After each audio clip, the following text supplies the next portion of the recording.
Welcome back to a Celtic State of Mind. I'm Paul John Dykes, and this afternoon I'm delighted to be joined by Liam Carrigan, all the way from Japan, also Ian Conroy, and we will also be joined by Mr. Lawrence Conley, who's just jumping in. So, for the next 1 hour, we will be talking all things Celtic, what's happening on the park and off it.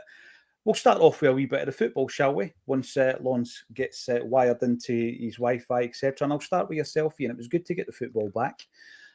One of the big changes and one of the pivotal changes was the fact that Adam Idah is no longer a Celtic player, and he has been replaced by Kelechi Iheanacho. And it was all eyes on him because he didn't come in the usual fashion where we sell a striker, we've got one lined up. We sold a striker and didn't have anyone lined up, let's be honest, Ian. We're bringing Iheanacho, a lot of kind of scrutiny around the player and how things have been going recently. All the pressure was on him at the end of the game, and he stepped up. So I'm going to have a wee look at Idah because his career is now finished at Celtic. 2 doubles, not bad. 2 doubles in a season and a half. I was looking at his minutes, his goals, his assists, and overall, he played 3,420 minutes for Celtic, 29 goals. And 3 assists, which gives us a goal or assist every 107 minutes. So by far, he was miles away from being what would be described as a flop. He's away, though. This happens in football. And Iheanacho is in. How much do you think Brendan can get out of him, Ian? Well, he knows him, and it's kind of like, it's worked out pretty well with Casper. Obviously, that was in different circumstances. Well, was it really in different circumstances? It was a bit of a Rolodex maneuver as well, perhaps. Yeah. I think we all know that it wasn't the first choice. But sometimes these are kind of enforced decisions. They can go 2 ways, as we know. So let's hope it goes in the right direction. Brendan coming out and saying that I think Negren wanted to take the penalty, but he insisted that Kells took it. We'll call him Kells because that's what Brendan calls him. And obviously he stuck it away nicely. So let's see. They know each other, and hopefully it's a kind of a good combo. The fact that Brendan's brought him in as well, and it's obviously the circumstances that we all know. Hopefully that siege mentality can develop as well. So he's got a good pedigree. I know it didn't work out at Seville, but I don't think Seville were particularly robust or kind of safe bet at the time. Obviously, the loan moved to Borough as well. These things happen, but certainly his track record at Leicester, and he was decent at Man City as well. So there is a player there. So if we say it was a straight swap, say if we'd gone out and spent money on him, and it was a kind of a swap for Adam Idah, I think people probably would have been quite happy with it, given the sort of the age he's at and sort of the things he's done in his career. So I'm going for the glass half full approach. I think, and I'm not trying to do moonbeams and kind of paper over the cracks. We all know the cracks are there, and that's a different conversation. But I'm hopeful that it's going to be a kind of a happy accident that works out as well as Casper has. Yeah, absolutely. I go back to something that Jim Orr says quite a lot, Liam, and it's in relation. Welcome to the show, Lawrence, as well. It's in relation to you love football, but you hate what it's become. And even though, right, we look at a lot of these players as spoil and all this kind of thing with the wages that are flying about and they're mercenary and everything, I don't like seeing a player's career going off track. I don't. And when you look at the trajectory of Kells, as we're calling him, from Man City, scores against Celtic for Man City, goes to Leicester, and the trajectory is on an upwards direction.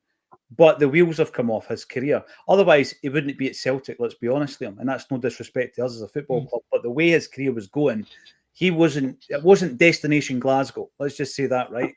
But when you look at the makeup of this and the dynamic of this, where you've got a manager there who managed to get enough out of him when they worked together at Leicester. And I know, by the way, people might be saying he was murdered until he took the penalty kick. I get all that, right? Mm-hmm. A great start. And obviously, farewell, Adam Idah. He's away. He's 24. Our new striker's 28. Do you think Brendan's got it in him to really, tap into what this player has? Yeah, I think he has. And I think Celtic is a perfect platform for Kells, as we're calling him. They'd have been better putting that in the back of his jersey, Liam, let's be honest. They might have I don't spelled think it right. Peter Lawwell would have been too happy with that, because you get a lot more money for Iheanacho, don't you? You do, yes. No, but the thing is, we have got this history of taking English Premier League players that we know are quality, but for whatever reason have fallen in hard times, and rejuvenating them. Joe Hart is the most recent example, but you can go back as far as Chris Sutton for that. Okay, sure. And Alan Thompson alongside them, by the way. Yep. And this guy fits the same mould.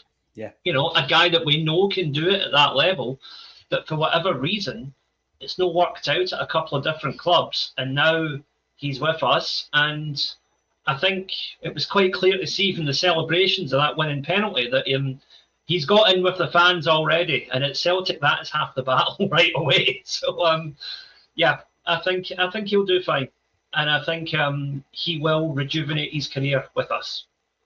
Well, I hope so.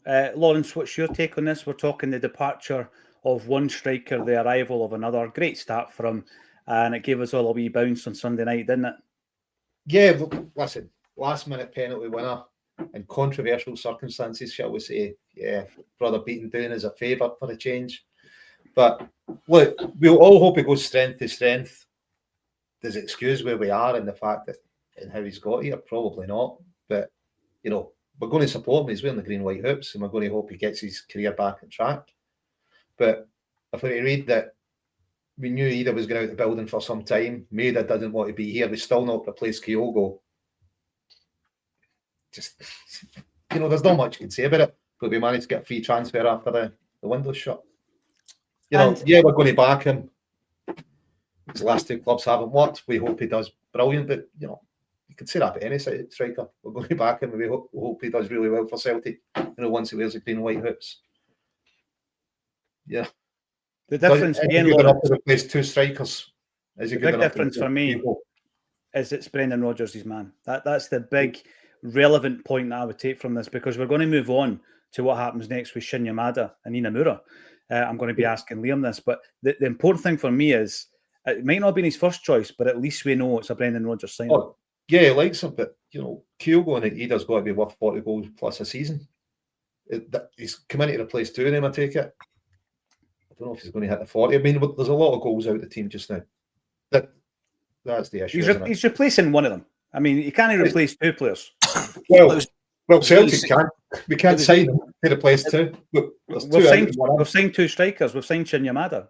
We'll move on to him. So, in terms of the goals and the assists that one player can provide, you can't say, right, it's on you that you need to make up for Kyogo and Ida.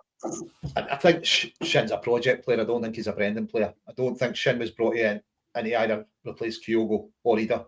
I don't think he's a player at that level that Brendan's going to pick as a starter.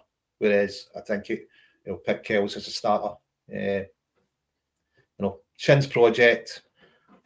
Osman's also coming as a striker, and I'd be surprised to see him play for the first team. Shin, I think he'll get games here and there, but I don't think he's been in as a replacement for either Ida or Kyogo. In relation to that question, Liam, sorry, Ian, you were going to make a point. I was just going to say, when you were talking about the goals, it's almost 60 goals that we've lost from the team with Kyogo, Ida, and Kuhn. That's a massive. Throw assists on top of it, mate. So it's a huge gap and hole in the team that almost went extra time with Bayern Munich. Yeah, I know it's huge. It's a huge amount of goals to replace, Liam. But I do want to speak a wee bit about Shin Yamada and Inamura, because you wrote a blog about it last week. They've obviously been left out of the Europa League squad, and when we look at the squad at the weekend, they're not part of that either. Osman, who Lawrence has already mentioned, hasn't had a look in, and neither has Simpson Pusey. But let's concentrate on the Japanese pair. We're talking about a striker here who was referred to as a club signing. The words might have changed, or the language might have changed. The vernacular might have been amended by the PR team, but they were referred to as club signings. Yamada's a player who was pushing for a place in Japan's World Cup squad, Liam. This isn't a guy that's just a cheap and cheerful signing, obviously, that hasn't done anything at international level. And you yourself spoke about him in relation to where he was for the national team. This is a massive blow to both players, a huge blow. And I'm not saying Rodgers is doing it on purpose. He obviously believes that the left backs that are available to him are ahead of Saraki, and the forwards that are available to him are ahead, indeed, of Shin. So where does it leave both players? Do you agree with Lawrence are going to be kind of squad players that will get a game here or there? Is that where we see their future this season? I think for this season, yeah. And I really feel sorry for the two of them, particularly Shin, because he's come to Celtic seeing what Kyogo and Dyson did and thinking, that got them noticed again at international level. Yeah. Shin has made one appearance for Japan up until now. And had he stayed with Kawasaki Frontale, he would probably have made more. And by coming to Celtic, he was hoping to play in those higher profile games and get that attention.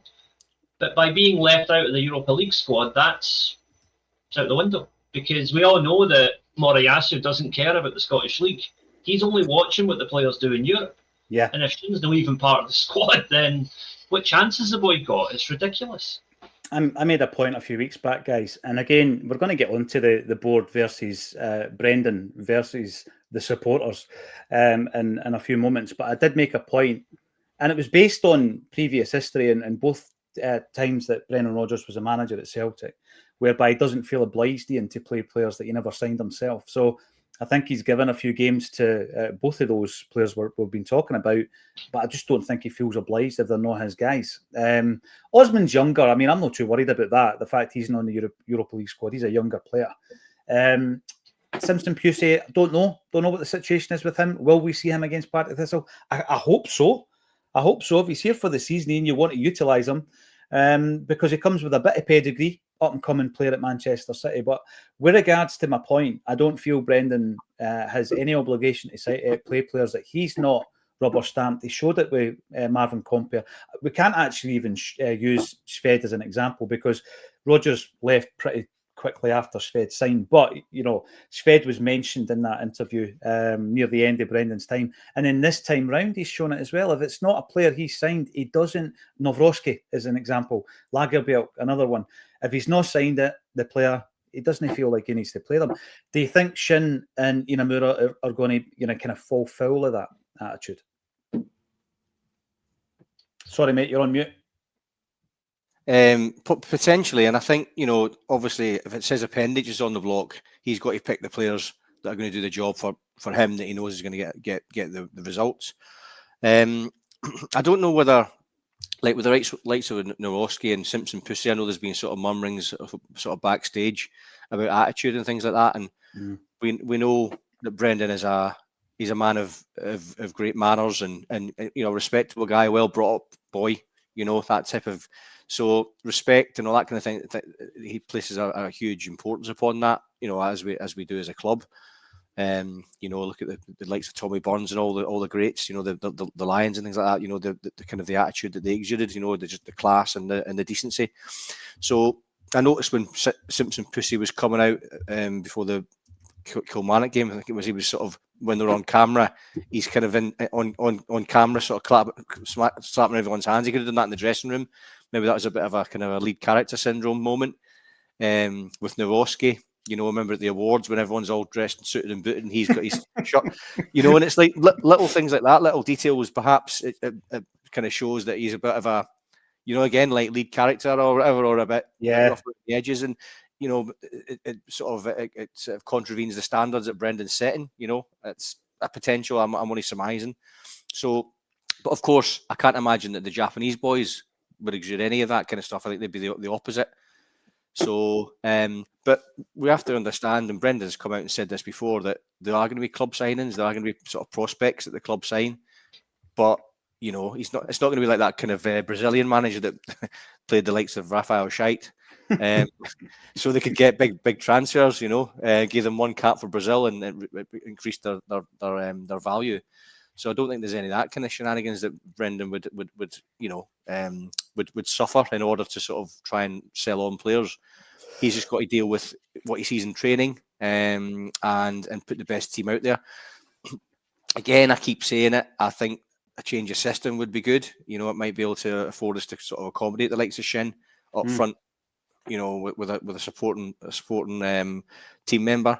But I'm assuming that's not going to happen anytime soon. So look, we're just going to have to just see what, you know, and Brendan we trust, I suppose, and stick with what he sees as the best way.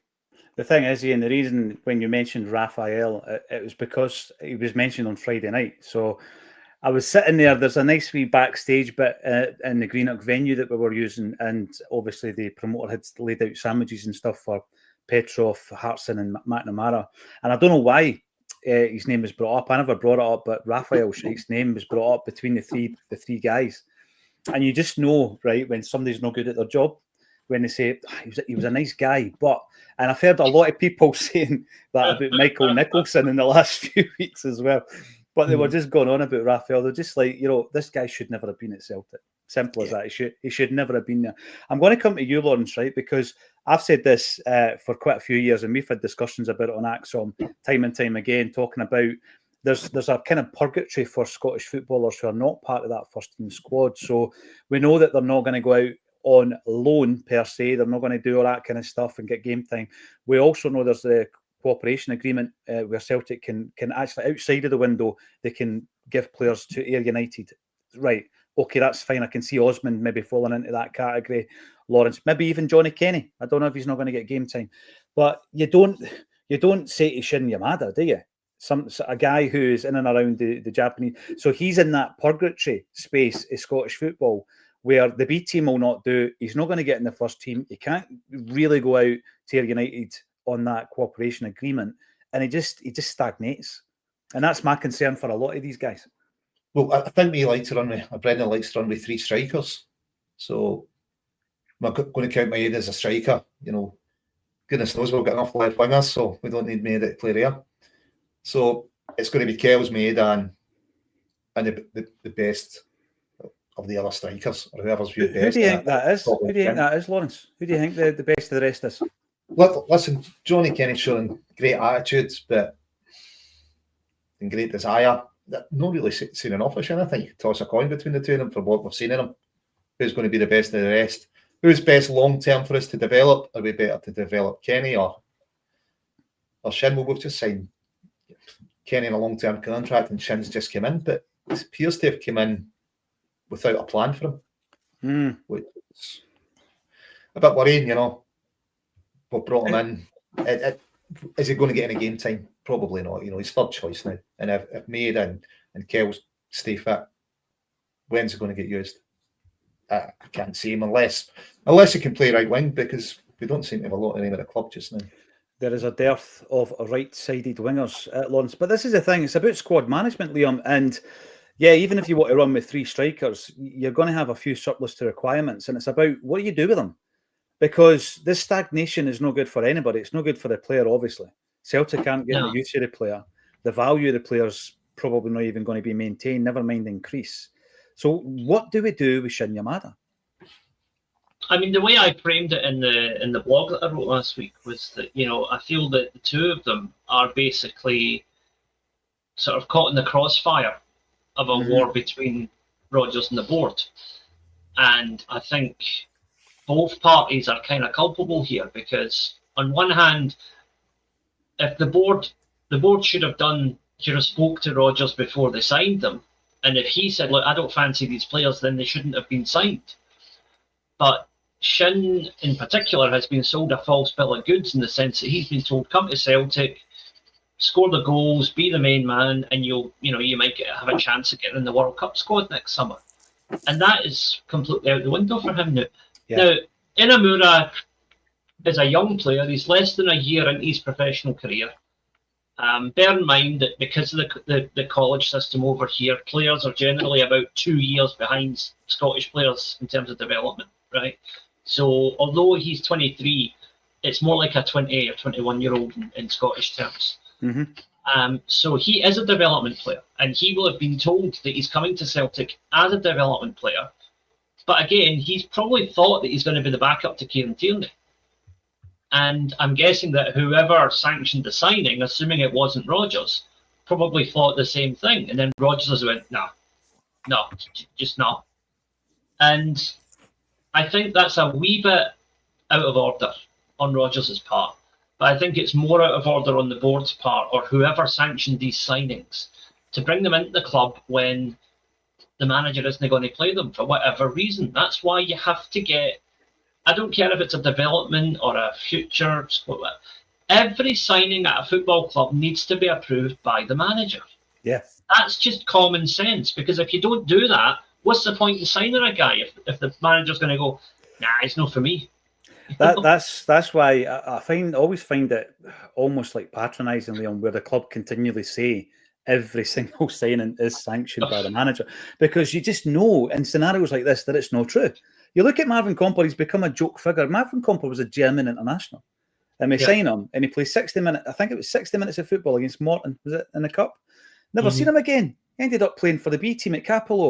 Never seen him again. Let's get some of the thoughts coming in from the commenters. We're going to start off with, it's a big tree. And it is a big tree, yes. And remember, we spoke to a friend of mine, David Traynor, who is pushing for the big tree in Glasgow to be named UK's Tree of the Year. Well, the voting closes on Friday. So go and check out the video on YouTube. What kit is Liam wearing? Liam, over to you. Tunisia. In honour of there you go. New Star Tunecti.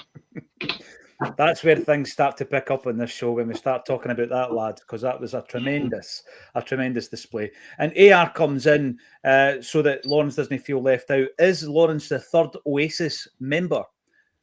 Is it the eyebrows? Is it the hair? I'm not sure. Does he look like a Gallagher? There's probably a bloodline similarity somewhere down the line. Got to be, surely. Yeah, and Thomas Burns, in you come. You're on the YouTube. Balaquisha has to do better. We'll talk about that. I felt a wee bit sorry for the fact that he was playing on the right-hand side, if I'm being fair. And Jay Conley, Jay Larkin, I thought Saraki looked good in terms of ideas moving forward. And I say this genuinely. I seen Bernabe vibes in the way that he went forward, the way that he cut inside, the way that he almost broke ranks in many, many ways. But maybe more Taylor than Bernabe, but it was Bernabe that sprung to my mind. We are going to give you a wee update in a wee second, actually, in relation to the action that happened at Rugby Park. And I think it's important that when you wake up and you read articles from the likes of the Herald who are trying to skew the narrative and say that this was unsuccessful, etc., etc., etc., we've got to remember in relation to the speed in which this was all pulled together by the Celtic fans, being able to create an open letter first and foremost, and then set up a meeting, and then set up this action. And from the survey, which went out to, or was completed by, rather, 38,832 Celtic fans, could have been a lot more, but we were actually struggling to compile all the results in time for the meeting, so we had to pull the plug on it after a few days. Almost 40,000 Celtic fans were surveyed.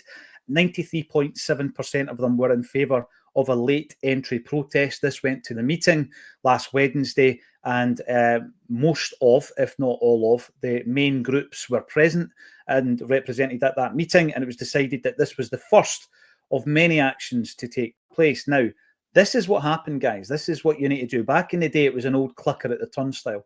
This time round, it was a high-resolution picture of the stand with all the fans who had gone in prior to the 12 minutes, enlarged, and then counted one by placing a dot on each of their heads. Counted. Every single fan was counted. We were able to then look at the allocation of the tickets, and the percentage of Celtic fans who took part in the protest was 75%, and that was released this morning. So the 12 minutes protest against Kilmarnock, 75% of the away support. So a good start, and obviously we made our feelings known. It was vocal, it was visual, it was broadcast on a global TV audience. Ian, in relation to this, silence from the board so far. Nothing back from them. Peter Lawwell, conspicuous by his absence, would you say, at Rugby Park in the boardroom area of the Celtic crowd. He wasn't there after the goal that he actually scores. The camera goes up to the board members. One of them's just sitting on their phone. Sitting on the phone while we're all going ballistic. He's just sitting on his phone. So there you go. Nothing yet. Silence from the board. Ian, what do you make of that? And well done to everybody who took part in the action on Sunday. Well, yeah, first and foremost, well done. I was sort of saying this as well, and it's like the fact that this is not being done in anger. It's calm and it's considered. This is, I mean, we could have done this last season or over the past 9 seasons. Really, this kind of action, but so the board have been lucky to sort of get to this point. So I think that it's the start of many things.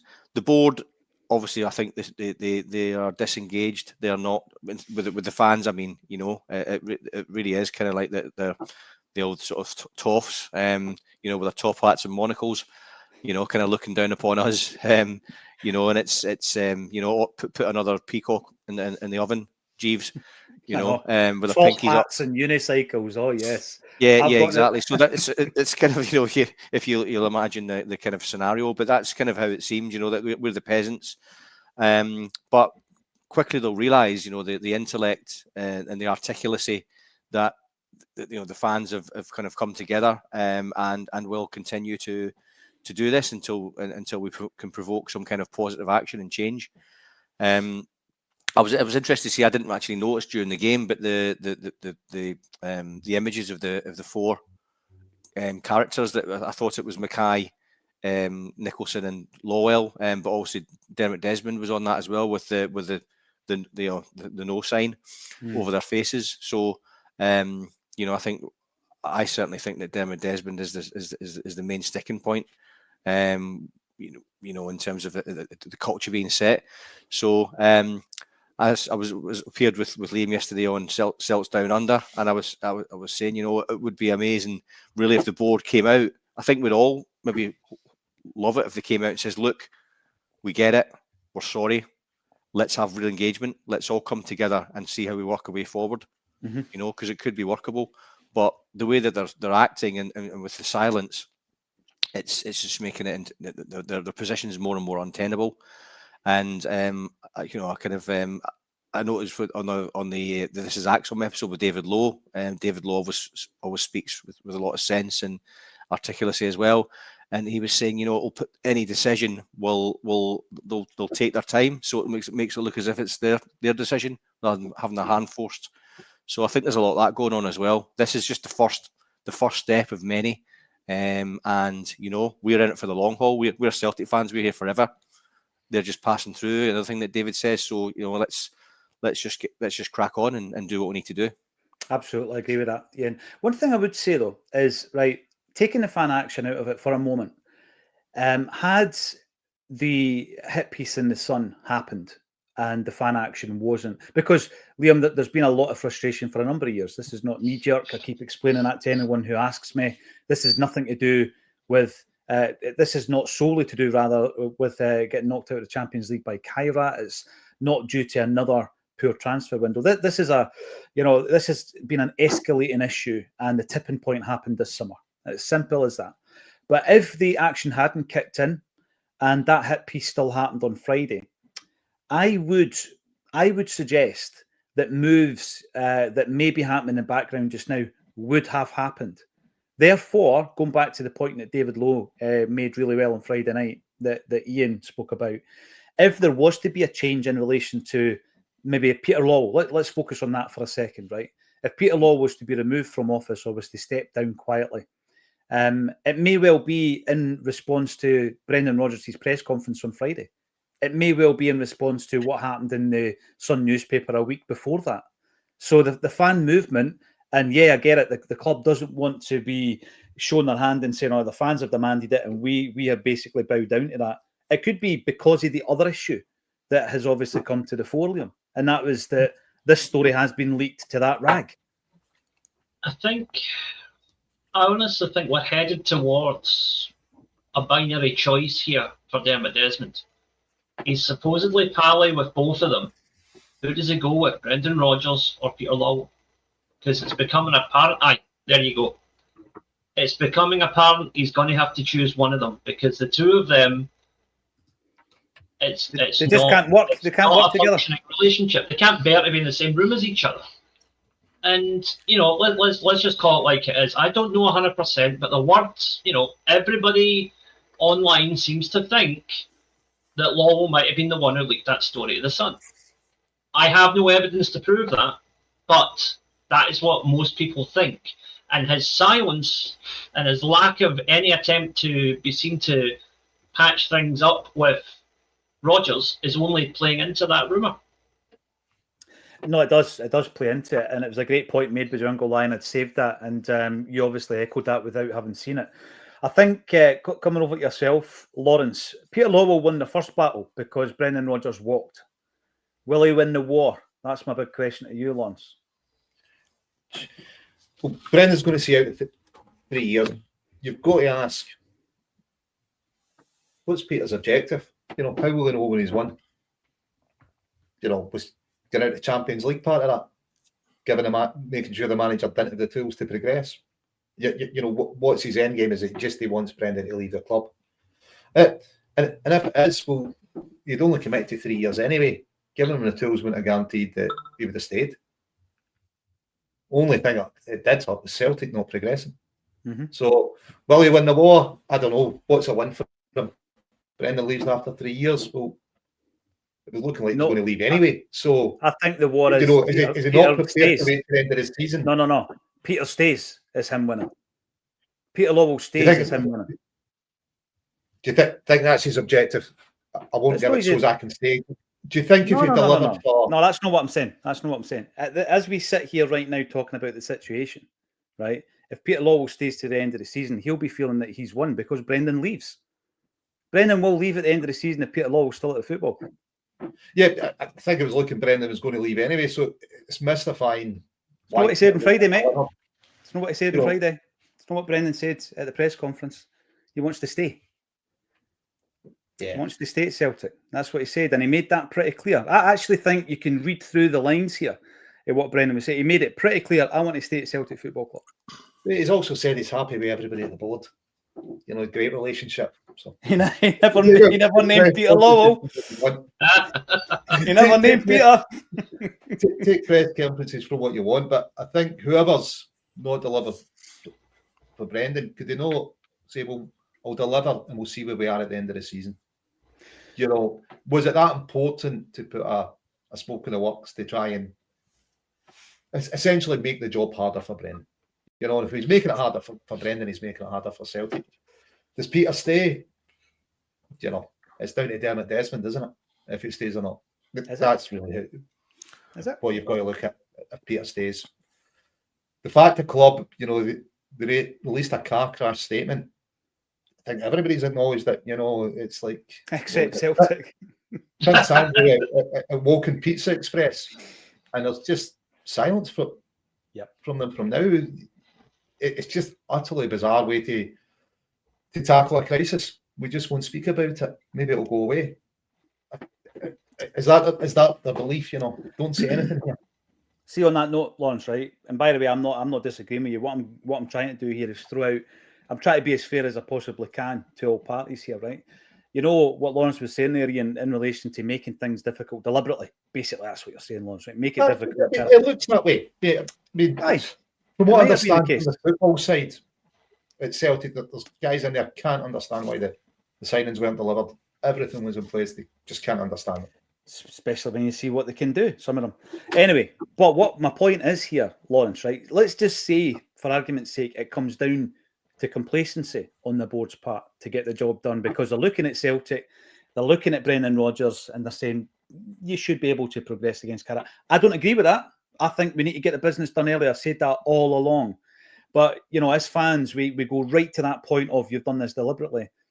I think it's more damning, actually, in terms of the great scheme of things and where Peter Lawwell ends up. What is more damning is this hit piece in the newspaper because what's happened, and it was very well done by Michael Gannon and Jim Moore and Harry Brady, who were asking the questions. I thought it was really well done.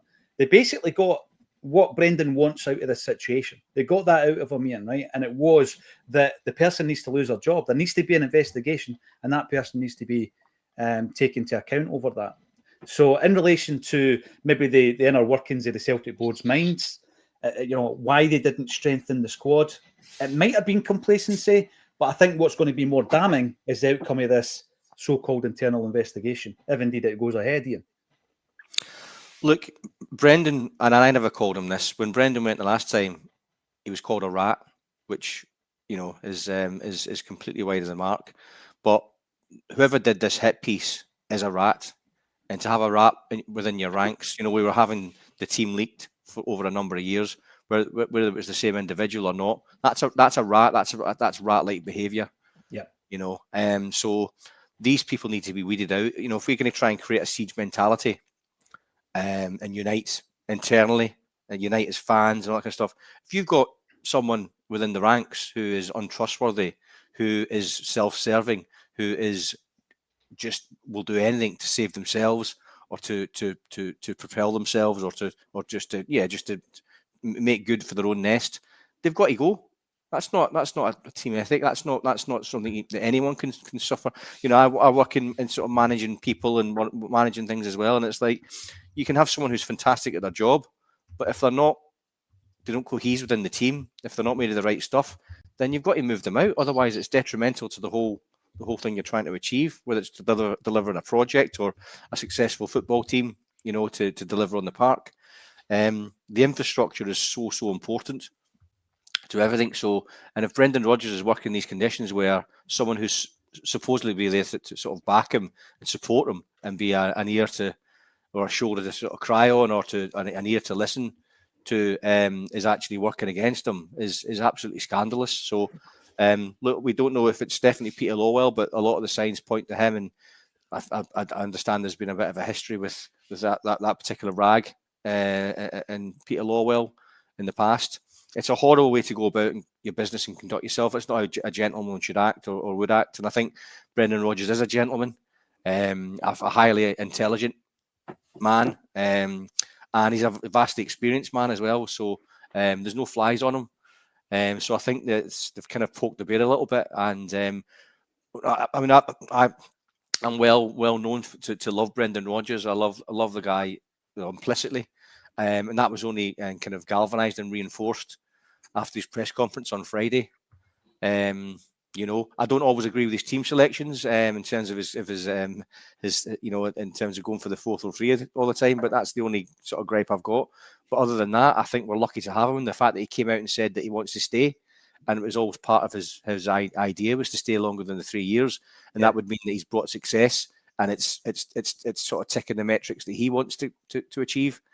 We're not doing that at the moment because of the failings of these people in the background. So if we can weed them out and get something agreed with Brendan, and then commit to a longer term plan, we're in rude health, financially. Then we look at the infrastructure, the fabric of Celtic Park, all that kind of stuff can sort of come in. But Brendan Rodgers is an ideal person to sort of be part of that and lead it from the front.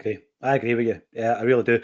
But going back to one of your points, Ian, you'll remember that we were criticised as a football club by the Hillsborough Justice campaign after Peter Lowell gave the Sun an exclusive interview a few years ago. Yeah, I mean, and it wasn't under an assumed name. Peter Lowell gave the Sun an interview and was directly quoted by the Sun, and he was called out for it by the Hillsborough Justice campaign going back a few years. So there is that as well. In relation to a point that Lawrence brings up, and I think it's pertinent to raise this, because he says it will be Desmond's decision. And that's what's wrong. That's what's wrong, because what could happen, Liam, right? And this is shining a light on why it's dysfunctional. Because what Lawrence is right, but it shouldn't be, right? So in relation to the chairman, okay, let's say that because of all the pressure and everything that's happened over the last few weeks, Brendan Rodgers has said at the press conference probably to ramp up that pressure and turn the screw, internal investigation, smoke him out and get rid of the rat, right? It's like that scene in The Departed with Nicholson and DiCaprio. You'll remember it. By the way, completely improvised as well. So if that happens, right, what should happen in a functional football club, Liam, is that you call an EGM and there's a vote of the board of directors in relation to the chairmanship. The reason I'm bringing it up, Lawrence has told us what will happen, but what should happen is completely different. And that shows the level of dysfunction that we're operating under. But the interesting side to this, I think, is that now let's just assume for a minute that it was Lawwell who put that story to the Sun, because as you say, he has a past relationship with that paper, right? So you've got Lawwell and the Sun in one corner. Watching that press conference on Friday. Now, I went to college with Mick Gannon, as he was known to me back in the day. Now he calls himself Michael. Yeah. So I've not spoke to the guy for nearly 20 years, but you know, we used to be quite good mates at college, and I know he is he's a fully signed up rebel song singing Celtic man, right? Regardless of what his current job requires him to pretend to be otherwise, right? So I would not be surprised if he and Brendan Rodgers had maybe had a wee private word ahead of that conference, because he seemed to pitch those questions exactly for Rodgers to say exactly what needed to be said.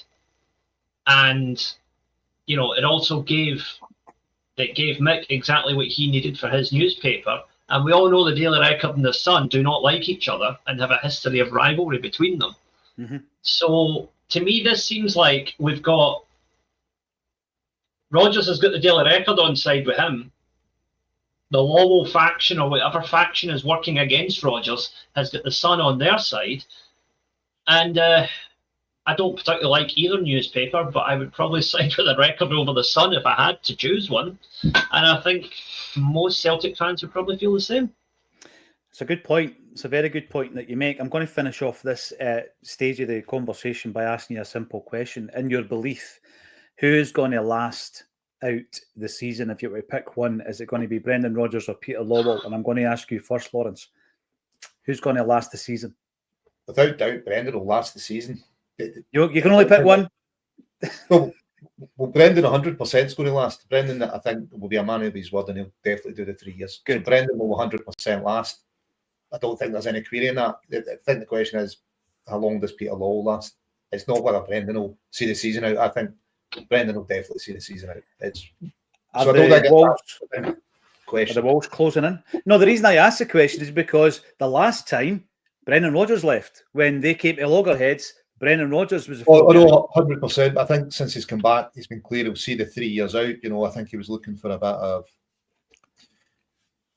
To re-establish himself with Celtic fans. You know, I think he maybe looked at it as a stain on his managerial record and his relationship within the wider Celtic family. They didn't want there. And I think one thing he's been determined for and probably better armed for is seeing out the three years and the kind of things he's going to face during it. I think maybe he was kind of... I mean, I'm shocked that it still goes on. We've seen it loads of times, but it would appear people within the club actively working against the Celtic manager. And, you know, I think anyone that's within Celtic that, you know, actively works against Celtic shouldn't be at the club. I agree with you. You know, it's sleek behaviour. You know, they should be banned Sindai if they work against the club. That's it. They're no longer welcome back. No, I agree. Who's going to last the season? Ian Conroy, if you had to pick one of them, is it Lawwell or Rodgers? Who wins this? Well, I'm hopeful it's Brendan, but I mean the one concern I've got is the fact that I know Dermot Desmond has been sort of vocal in saying that he thinks that Peter Lawwell is brilliant. So if Peter Lawwell has Dermot Desmond's ear, it's I suppose who has the most weight with Dermot Desmond. It's a situation that shouldn't be happening as a non-executive director, but it's obviously de rigueur at Celtic Park. So. I don't want to jinx it, but I'm saying Brendan Rodgers. Here's a point from William I'm going to bring up. Throw this over to you, Liam. If Lawwell goes, so do the others for not having the balls to stand up to him, and that's what we need leading us forward. They might see an opportunity to have the balls to stand up for this situation just now to save their own skin, Liam. I think the other members of the board. It's getting to a point where sides are going to have to be chosen. Yep.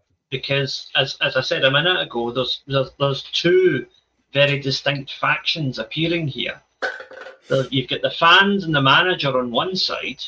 You've got Peter Lawwell, Michael Nicholson, and some of the board on the other side. As to who exactly would fall in line with who at the boardroom level, I don't know. Because I'm gonna guess that Peter Lawwell strikes me as a sort who would not be universally liked in that boardroom either. I think he seems to me to be quite a character that would quite easily rub people up the wrong way. A bit like Dermot Desmond in that way. He just seems to have a kind of arrogance about him that I think would not endear him to quite a lot of people. But putting that aside, he's been at Celtic almost non-stop since 1991. He's been through various incarnations of this board, and he's always managed to find a way to survive. Now, the one thing, so that would favour Lawwell staying and Brendan being out the door.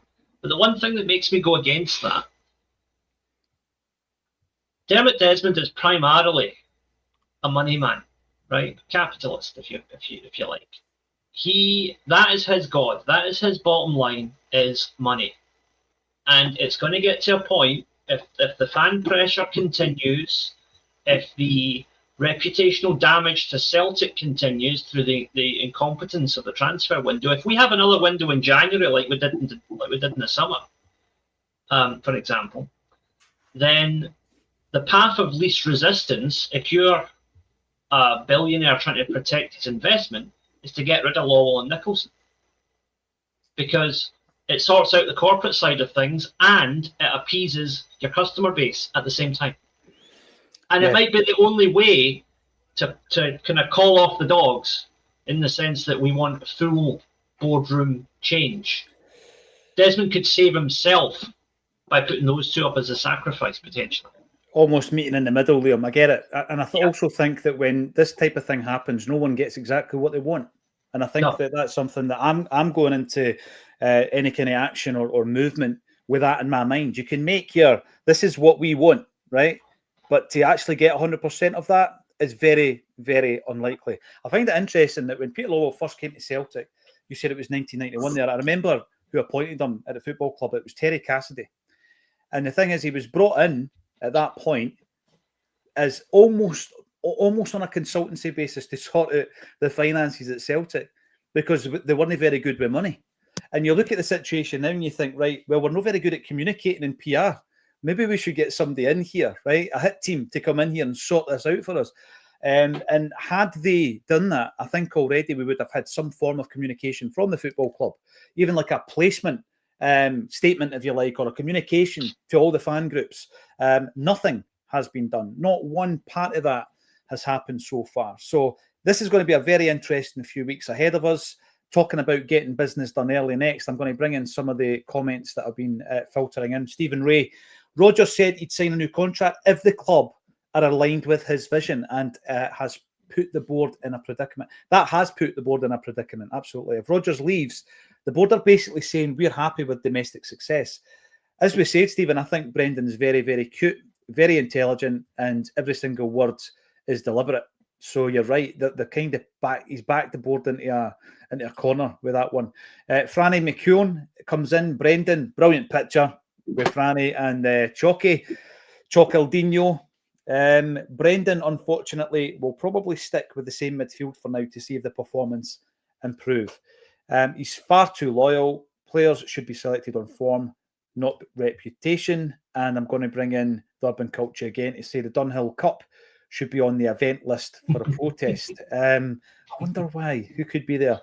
Getting business done early.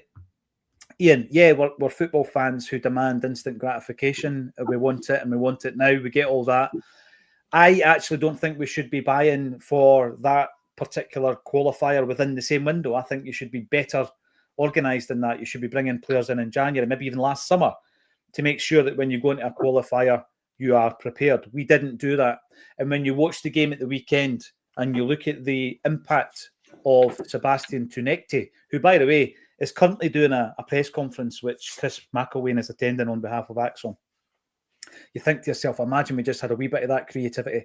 Imagine we had somebody who could take a penalty. Wow, things might have been different in the qualifiers, Ian. And this is what builds the frustration up, because these guys, Iniacho maybe differently, but these players, the wingers were brought in, they were on our radar, Ian.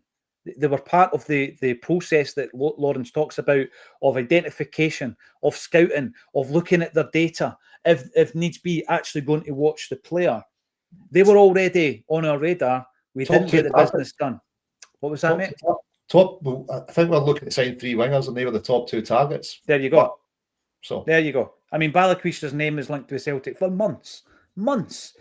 And we couldn't get the deal done. And I know Balakwisha didn't have a great game at the weekend. Hopefully he kicks on. I think there's a couple of issues around his first 2 games. I'm not going to be too quick to judge that. But in terms of getting the business done early, it was an advert for that, Ian. Bring the players in, and they might actually positively impact your team. Yeah, well, after watching Balakwisha, I'm a bit concerned that George Weah made a phone call to Paul Didsdale. That's kind of judging by his performances. But did he do that one time at Southampton? Did he phone Southampton? I think we're going with this. Yeah. Sorry, just a wee joke, but it's so. I think Nicholas Kuhn, obviously he took a little while to bed in. Maybe Balakwisha's got some problems with his dental arrangement as well. So maybe that might be but he needs time. But the Anderlecht fans, was Anderlecht, wasn't it? Who was that? Antwerp. Sorry, Antwerp fans were, they obviously rated them highly. So, but you're quite right. And if you look at, that's why a lot of managers, they want to have like a small squad to work with, because if you've got too many players and you try and utilize them, you might have a great squad of technically gifted players, but if they're not used to sort of cohesion and working in a team, when you change them out, they're not used to each other. So, of course, to have that kind of conveyor belt and to have that kind of, I suppose, succession planning, you want to have players that are used to playing with each other. So you don't want to just sign players, even in that window, and want them to go into sort of qualifiers for the Champions League. You would hope they'd maybe come in January or the season before, because you've got for a fact that some of your other sort of high performing players are going to be sold on. So you've got that kind of conveyor belt. But of course, the earlier the better. You get better deals, But the most important thing is that they bed in and they get to know their teammates, and they build relationships. They build that kind of trust and understanding with each other on the pitch. Without a doubt, Ian, I'm trying to remember how many friendlies we played. There's 2 numbers in my mind. It was either 7 or 10, right? And I'll check that while I'm speaking. But if you bring in a player, right, and I know that, so we play Queen's Park, Cork City, Estrella da Amadora. Remember that 3-2 defeat? Yeah, right up there. Sporting Lisbon, Newcastle United, Ajax, and Al Ahly. 1, 2, 3, 4, 5, 6, 7 games. 7 games, right? 7 friendly games. And you think to yourself, right, a lot of people think they're pointless and all the rest of it. But imagine bringing the guys in, bedding them in during the friendlies, seeing which one can play on the right as well as the left. All that stuff can be done. We're just having to throw it and run with it. We need to run with it in competitive action. We're going into a cup game at the weekend. We're going to have European games just around the corner. And we're finding out as we go, having already been bounced out of the Champions League. How impressed, Lawrence Connolly, were you with the performance of 2 new starts? I know Saraki had already played against Rangers, but he starts his first game. And Taneki on the left wing. How impressed were you down the left-hand side? Look, I think both fullback. Big shout at Colby Donovan. I know it's not a question, but geez, this is what should be happening. We should be promoting somebody when our first two choices are out. I know he was all set to go to United on loan, but thought it was great playing higher up the park, looking to go forward. So actually, as well, you've touched on it. He was looking to go forward and break lines, and a Tunisian wonder kid. Ballon d'Or stuff, outstanding. Did you say Ballon d'Or? Did you say Dior? Yeah. But mate, he was outstanding. It's what you like to see, a guy that can make things happen. He's got that Stuart Slater factor. He gets bums off seats when they're eventually on them. But it's I thought he was, mate. What a highlight. But we're 7 games into the season. Was that 8 actually? 8 games into the season before we're getting to see it. You're like, guys, this is a long way in. See if you're on the football recruitment side at Celtic just now, you've got a track record of delivering some cracking players recently that we can sell for big money. So I think they've got the trust of the fans. You're looking at them going, geez, these are the guys that signed Kuhn, Diogo, Matt Riley, you know, man, they've done their work. They've put it in. How must those guys be feeling? You know, they put the lists in and it just doesn't get delivered. Then they sit and watch this because, listen, being at Celtic for some of these guys can be a nice place to be. The amount of criticism that's coming towards Celtic and the way things have been getting done. You know, and I don't think it's for the want of the football side of the guys doing their job and delivering targets at the right standard. But, you know, and I think in the evidence of, you know, on left wing, you can see why he'd be one of the top 2 winger targets. Absolute steal. You know, if he keeps that up. It's Problem I've got, you we've ended up with 2 of them though, and we're having to play one of them on the right, Lawrence. So, I mean, identifying them, you're right. You know, people are doing their job and doing it well, and they've got a track record of identifying these signings. You know, but if they're not then getting signed or not getting signed quickly enough, that's up the tree, isn't it? I think that there was a budget kind of about 10 million for 3 wingers, and because we've left it so late. Wow. Yeah, we've left it so late. We've overpaid for the other 2, and I think the third boy who was always going to be a wee bit cheaper, he's went elsewhere. I think he's went back to Norway. So, yeah, you know, the frustrating in that for everyone, we're now sitting going, who can play right wing? Well, we know Jamesy can do it, but he's 34. Can I just say obviously the two wingers, and can I just, I was just joking about Balikwisha. I was only joking with the George Weah comment. I think he'll come good. I think he's a Celtic player and I support him. You know, I was just a little joke. But in terms of the bar being set, Tanuki, it wasn't just his skill in going past a man; it was his energy. He set the bar up there. So Balikwisha wasn't doing that. So it was like night and day. You know, I know he was playing out of position, but you can still run your arse off. And you can still put the endeavour in and have that speed of thought like Tuneki did. So that's the bar set. Come on. Simple thing there, right? Different positions, different players. But who does as much as anybody to force the penalty kick? Colby Donovan. Lawrence has already mentioned him. In 123 minutes, Balikwisha's had 1 touch of the ball in the opposition's box. I said that yesterday. That's not good enough. If you're an attacking player, you need to have that intent that you're talking about. It's your mentality as well. You've got to have that intent. Go in and make it, create a bit of damage, create a bit of chaos. On the left-hand side, Liam, perhaps Saraki gets a start due to Kieran Tierney's fitness issues that forced him out of the international setup. But he did well. He gets what I would describe as a brilliant assist. And absolutely, you know, basically, you know, Dyson Maeder's been making those runs.